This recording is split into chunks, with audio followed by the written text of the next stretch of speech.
ती आज 20/11/2024ची मुरली आहे. महावाक्य आहे, गोड मुलांनो, मन मनाभाऊच्या वशीकरण मंत्राचे तुम्ही मायेवर विजय मिळवू शकता. काय म्हणतायत बाबा? मन मनाभाऊच्या वशीकरण मंत्रानेच तुम्ही मायेवर विजय मिळवू शकता.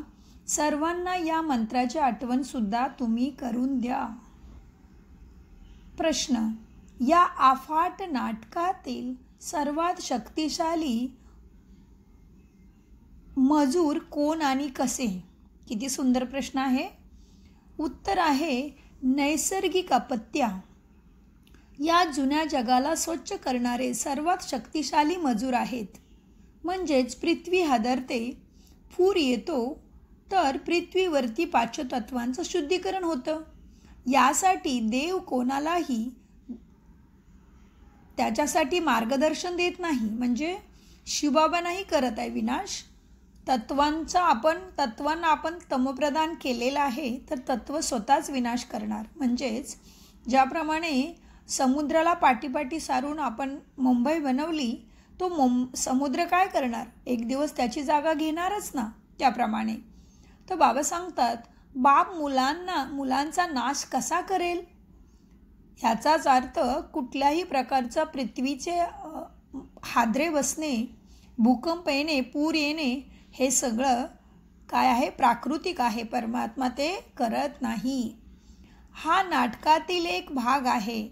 बाप मुलांचा नाश कसा करेल? हे रावणाचं राज्य आहे. याला देवी आपत्ती म्हणता येणार नाही. हे प्राकृतिक आपत्ती येत असतात. गोड गोड बाबांचा आपण सर्व गोड मुलांना आठवण आणि याद प्यार नमस्ते. आणि आपण सर्व गोड मुलांचा, गुणवान मुलांचा, श्रीमतवर चालणाऱ्या, ब्राह्मण सो फरिश्ता देवता बनणाऱ्या मुलांचा बापदादांना आठवण, याद प्यार आणि नमस्ते. धारणा: सदैव अपार आनंदात राहण्यासाठी अमर्याद बाप काय म्हणतायत बाबा धारणेसाठी? सदैव अपार आनंदात राहण्यासाठी अमर्याद बाप सांगत असलेल्या अमर्याद गोष्टी लक्षात ठेवल्या पाहिजेत आणि पित्याचे अनुकरण करत राहावेच लागेल. तरच काय होईल? आपल्याला सर्व सुख आणि आनंद प्राप्त होईल. दुसरी धारणा: नेहमी निरोगी राहण्यासाठी शुद्धता अंगीकारावी लागते. शुद्धतेच्या आधारे आपल्याला पित्याकडून आरोग्य, संपत्ती आणि आनंदाचा वारसा घ्यायचा आहे. नेहमी निरोगी राहण्यासाठी काय पाहिजे? मन, वचन, कर्म शुद्धी म्हणजे पवित्रता. आशीर्वाद म्हणजे वरदान. सर्व सिद्धी मनात ठेवून सर्व सिद्धी म्हणजे आपल्याला काय काय प्राप्त झालं बाबांच्याकडून? आत्मज्ञानामुळे, परमात्मज्ञानामुळे काय काय मिळणार आहे? आपण मनुष्य से देवता म्हणजेच नर से नारायण, नारी से श्री लक्ष्मी बनणार आहे. म्हणजे किती मोठं भाग्य प्राप्त होणार आहे आपल्याला. तेच मग सर्व सिद्धी मनात ठेवून सदैव पूर्ण राहणारा तृप्त आत्मा हो. वरदानाचा विस्तार: संगम युगात बापदादांना जी काही प्राप्ती झाली त्याची स्मृती प्रकट स्वरूप राहिली पाहिजे. त्यामुळे प्राप्तीचा आनंद तुम्हाला कधीच अशांत होऊन देणार नाही. सदैव तुमचं मन अचल राहील आणि समृद्धी माणसाला स्थिर करते आणि अस्वस्थपासून मुक्त करते. शुद्धी, पवित्रता माणसाला स्थिर करते आणि स्वस्थ बनवते.